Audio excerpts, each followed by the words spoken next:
and outsmart your competitors. We love that. Hi, Jason. Welcome to the show. Hi, thanks very much for having me.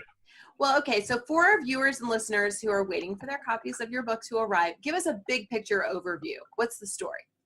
Yeah, sure. So my co-authors and I have been working in consulting for a long time, as you mentioned. And what we noticed was that there's a lot of headwinds as it comes to driving profitable growth sustainably.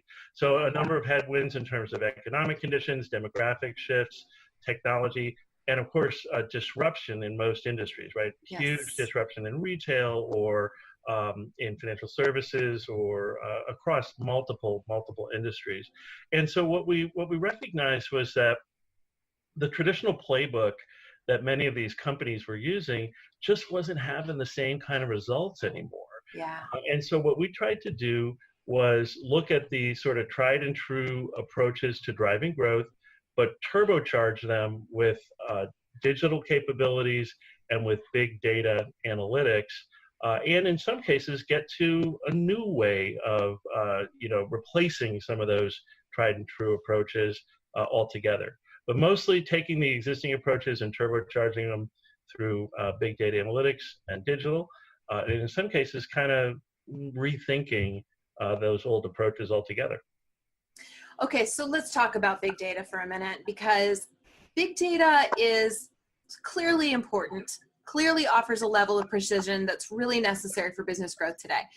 And yet it's super intimidating to a lot of people. So you say in the book, big data should be a part of the answer to profitable growth now and in the future, and it's important to understand its limitations too. So could you talk a little bit about how do we not become so intimidated by big data, and what are the limitations of it?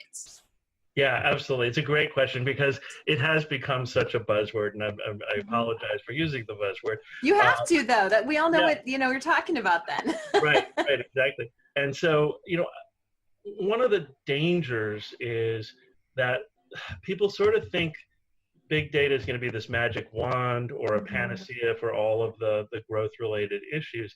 It does not replace your critical thinking and your problem solving. So what we found to be incredibly useful is to think through the frameworks and approaches, and this is what we try to give people. We try to give people the whole gamut from, paper and pencil thought exercises all the way to big data analytics.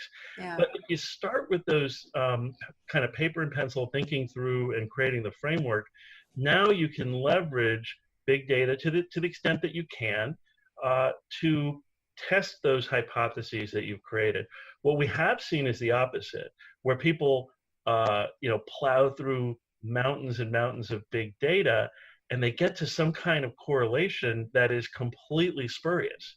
Right? Yes. They think they're seeing causality, but in fact they're not. And so they go down a rabbit hole of chasing something that's completely erroneous. So again, if you start from the critical thinking that that the humans are doing, not the machines, and think through and create the frameworks, now you can apply big data analytics to test your hypotheses and help you, as you said, get to finer and finer levels of precision or granularity. Yeah. Well, I have to say, anyone who understands spuriousness is okay in my book. There's so many people who are like clueless about that, and it makes me crazy.